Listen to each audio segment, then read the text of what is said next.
డిస్ట్రాక్షన్కి మరో పేరు జగన్మోహన్ రెడ్డి గారు. మేము ఏదైతే 2,23,000 ఇళ్ళు క్యాన్సిల్ చేయడం అంటే ఇంతకంట దారుణమైన విషయం ఏమీ ఉండదు అధ్యక్ష. ప్రజావేదికని కూల్చిన వ్యక్తి ఇళ్ళని కూడా కూల్చేస్తాడు, ఆశల్ని కూడా అడియాస చేసేస్తారని చెప్పి ఎవరు ఎక్స్పెక్ట్ చేయలేదు అధ్యక్ష. అందరికీ ఇల్లు అనేది అద్భుతమైన పథకము. దానికి కేంద్ర ప్రభుత్వం నిధులిస్తుంది, రాష్ట్ర ప్రభుత్వం నిధులిస్తుంది. అయినప్పటికీ కూడా ఆ మనసు లేని వ్యక్తి ఏదైతే జగన్మోహన్ రెడ్డి గారు ఉన్నారో ఎందుకు ఈ బీద బలహీన వర్గాలపైన ఇంత కోపంతో ఇంత దారుణమైన పని ఎందుకు చేస్తారనేది నిజంగా అర్థం కానటువంటి విషయం అధ్యక్ష.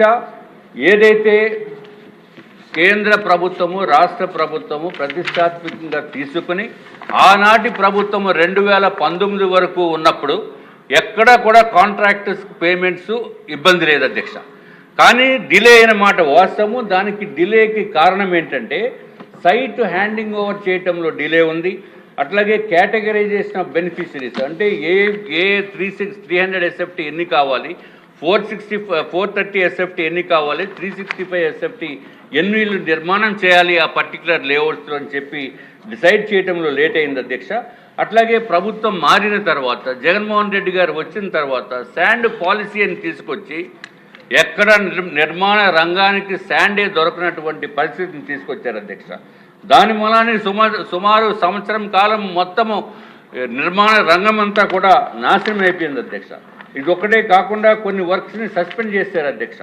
అలాగే ఆల్టర్నేటివ్ డిజైన్స్ కొత్త అన్నీ కూడా చేయటం జరిగింది అధ్యక్ష. తర్వాత కోవిడ్-19 వచ్చింది. ఆ కోవిడ్-19 వలన సుమారు సంవత్సరన్నర కూడా టైం వేస్ట్ అయిపోయింది అధ్యక్ష.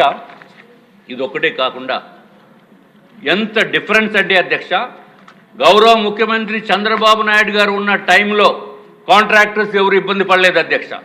ప్రభుత్వం మారిన వెంటనే ఆ ఇబ్బందులు ఏంటో అని తెలిసినాయి అధ్యక్ష. అటు కాంట్రాక్టర్స్కి బెనిఫిషరీస్కి ఇద్దరికీ కూడా హోల్సేల్గా తెలిసినాయి. దానికి రీజన్ ఏంటంటే డబ్బులు ఇవ్వక కోట్లాది రూపాయలు పెండింగ్ బిల్స్, 100 కోట్ల రూపాయలు పెండింగ్ బిల్స్ ఉన్నప్పుడు పెండింగ్ బిల్స్ పైన ఏమాత్రం దృష్టి పెట్టకుండా ఆనాటి ముఖ్యమంత్రి జగన్మోహన్ రెడ్డి గారు దారుణంగా డిలే చేశారు అధ్యక్ష. కొంతమంది పేమెంట్స్కి అయితే 300 రోజుల నుంచి 550 రోజుల వరకు పేమెంట్స్ ఇవ్వలేదు అధ్యక్ష. దీని వలన ఎంతో ఇబ్బందులు పడ్డారు అధ్యక్ష. మనకి ఒక సామెత ఉంది అధ్యక్ష, గాలిలో మేడలు కట్టొద్దని. అంటే గాలిలో ఇల్లు నిర్మాణం చేయొద్దు, ఊరికే ఊహాగానాలతో గడపొద్దని సామెత ఉంటే, కానీ అది సామెత కింద లేదు అధ్యక్ష. ఆనాటి ముఖ్యమంత్రి జగన్మోహన్ రెడ్డి గారు ఆ సామెతని నిజం చేశారు అధ్యక్ష. అక్కడ ఇళ్ళే లేవు, ట్రై జంక్షన్లో గాలిలో మేడలు కట్టేసి మామూలుగా అందరికీ కూడా అలాట్మెంట్ కూడా చేసేసిన ఘనత కేవలము జగన్మోహన్ రెడ్డి గారికి వస్తుంది అధ్యక్ష. ఇల్లు నిర్మాణంలో లేకుండా కూడా ఇల్లు నిర్మాణం అయినట్టుగా ఊహించి వాళ్ళకి అధ్యక్ష రిజిస్ట్రేషన్ చేశారు అధ్యక్ష. ఇదిగో అధ్యక్ష మళ్ళీ చూపిస్తున్నా, జగన్మోహన్ రెడ్డి గారు మీరు కూడా చూడండి దయచేసి. మీరు ఏదైతే ఇల్లు లేవు అధ్యక్ష, ఫౌండేషనే లేదు. గ్రౌండ్ ఫ్లోర్ ఒకళ్ళకి ఇచ్చేశారు, సెకండ్ ఫ్లోర్ ఒకళ్ళకి ఇచ్చేశారు, రిజిస్ట్రేషన్ చేశారు. ఇంకా వీలైతే చంద్రమండలం పైన కూడా రాసిద్దరు అధ్యక్ష. ఈ ప్రభుత్వము ఆనాటి ప్రభుత్వం ఎంత దారుణంగా బిహేవ్ చేసిందనేది ఒక ఎగ్జాంపుల్ అధ్యక్ష.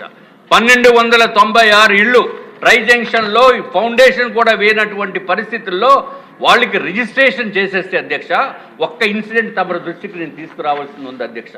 ఏదైతే మా నియోజకవర్గంలో ఒక లేడీని తర్వాత వాళ్ళ పాప ఇద్దరు వచ్చి నా దగ్గరికి వచ్చి మొరపెట్టుకుంది ఏంటి అధ్యక్ష, వాళ్ళకి అమ్మాయికి పెళ్లి చేద్దామంటే వాళ్ళు కట్న కానుకలు ఏమి ఇవ్వగలరు అని అనుకుంటే వీళ్ళు ఈ ట్రై జంక్షన్లో ఇల్లు నిర్మాణంలో ఉంది అని చెప్పి ఏదైతే డాక్యుమెంట్ ఉందో వాళ్ళు డబ్బులు 1,00,000 రూపాయలు కట్టి బ్యాంక్ లోన్ శాంక్షన్ అయ్యి ప్రతి నెల 3,200 రూపాయలు కడుతున్నప్పుడు అధ్యక్ష, ఇదంతా మీకు కట్నం కింద ఇస్తానని చెప్తే పెళ్లి కూడా ఫిక్స్ అయిపోయింది, ముహూర్తాలు ఫిక్స్ చేసుకున్నారు. కానీ ఎందుకో ఈ టిడ్కో ఇళ్ళ పైన ఈ జగన్మోహన్ రెడ్డి గారు నిర్మాణం చెయ్యరు అనే ఉద్దేశంతో ప్రజలందరికీ తెలిసిన తర్వాత వాళ్ళు ఏదైతే కట్న కానుకలుగా ఇద్దామనుకున్న ఏదైతే ఇల్లు ఉందో అక్కడికి వెళ్ళి చూసుకుంటే అధ్యక్ష అక్కడ ఇల్లే లేదు అధ్యక్ష. వెంటనే పెళ్లి కూడా క్యాన్సిల్ అయిపోయింది అధ్యక్ష. ఎంత దారుణం అంటే వాళ్ళు పాపం వచ్చి గోల పెట్టి బాధపడుతూ ఉంటే మనం చేయవలసిన సహాయం ఏదో కొంచెం చేసి, అమ్మ మీరు కంగారు పడద్దు, నెక్స్ట్ గవర్నమెంటు మన ప్రభుత్వం వస్తుంది, కూటమి ప్రభుత్వం వస్తుంది. దయచేసి మీరు ఎటువంటి అగాత్యాలకి పాల్పడొద్దని చెప్పిన తర్వాత వాళ్ళకి మనోధైర్యం కల్పించిన తర్వాత అధ్యక్ష, ఇప్పటికీ మళ్ళీ కొంత కాలం సమయం దాటిపోయింది అధ్యక్ష. దయచేసి మీ ద్వారా నేను ముఖ్యమంత్రి వర్యుల్ని అట్లాగే మన మంత్రివర్యులు నారాయణ గారిని, ఎందుకంటే అధ్యక్ష అధికారులు కూడా మంచి అధికారులు ఉన్నారు అధ్యక్ష. MD is very good, positive attitude తోటి ఎప్పుడు నిర్మాణం కంప్లీట్ చేసి చేద్దామనే తాపత్రయంతో ఉన్నప్పటికీ కూడా నిధుల కొరత మలాన ఇదేమో ముందుకు జరగట్లేదు అధ్యక్ష. కాబట్టి మరి ఒక్కసారి తమరి ద్వారా నేను వీరందరికీ కూడా విన్నవించుకుంటున్నాను అధ్యక్ష. ఏదైతే ట్రై జంక్షన్లో ఇల్లు నిర్మాణంలో ఉండి ఏమీ లేకుండా ఉండి 1296 మందికి అలాట్మెంట్ చేసేసిన వాళ్ళకి కూడా ఎక్కడో చోట మీరు ఇల్లు ఇవ్వాలని చెప్పి తమరి ద్వారా మేము తెలియజేసుకుంటున్నాం అధ్యక్ష. అధ్యక్ష ఇంకొక విషయం ఏంటంటే అధ్యక్ష, ఏపీ టిడ్కో బెనిఫిషరీస్కి కానీ కాంట్రాక్టర్స్ కానీ ప్రభుత్వానికి కానీ మొత్తం ముగ్గురు నాశనం చేయగలిగిన వ్యక్తి, సామర్థ్యమైన వ్యక్తి కేవలం జగన్మోహన్ రెడ్డి అధ్యక్ష. ఎక్కడైనా డిపార్ట్మెంట్ కన్నా మంచి పేరు వస్తుంది, లేకపోతే ప్రభుత్వానికన్నా మంచి పేరు వస్తుంది, లేకపోతే కాంట్రాక్టర్కి మంచి పేరు వస్తుంది, బెనిఫిషరీస్ అన్నా సంతోషంగా ఉంటారు. నలుగురు కూడా సర్వనాశనం అయిపోయారు అధ్యక్ష ఈ జగన్మోహన్ రెడ్డి గారు చేసిన పని. అరే ఇంత దారుణమైన పని ఎక్కడ కూడా అసలు కామన్ సెన్స్ ఉన్న వాళ్ళు ఎవరు కూడా చేయరు అధ్యక్ష. ఎందుకు అంత కక్షపూని చేశారు అనేది ఎవరికి అర్థం కాదు అధ్యక్ష. ఇంకొక విషయం అధ్యక్ష, ఏదైతే టెండర్స్ 2000 ఇంకా బెనిఫిషరీస్ గురించి ఇంకా మిగిలిన వాళ్ళు కూడా మాట్లాడవలసిన అవసరం ఉంది, వారు కూడా మాట్లాడతారు అధ్యక్ష. నేను క్లుప్తంగా ముగిస్తాను అధ్యక్ష. అధ్యక్ష ఏదైతే కాంట్రాక్టర్స్ విషయాల్లో కూడా ఎంతో ఇబ్బందులకి గురి చేశారు అధ్యక్ష.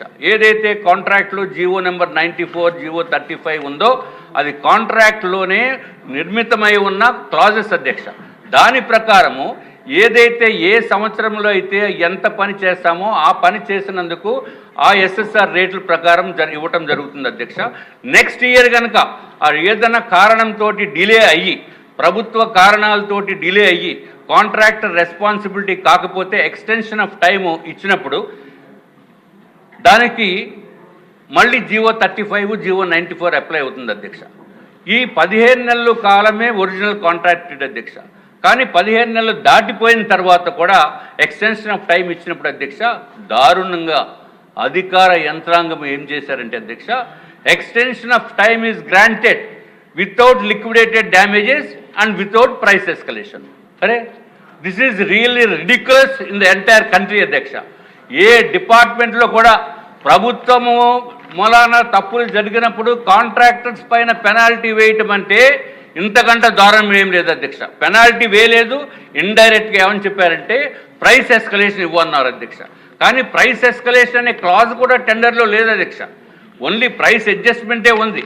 కాబట్టి అది వర్తించదు. ఎవరైతే కాంట్రాక్టర్స్ పని చేశారో ఇంకా పని చేయాలనుకుని ఇప్పుడు ముందుకు వస్తున్నారో ఈ జీవో 35, జీవో 94 ప్రకారము పేమెంట్స్ ఇవ్వాల్సిందిగా తమ ద్వారా నేను కోరుతున్నాను అధ్యక్ష. అయిపోయింది అధ్యక్ష. వంశీ గారు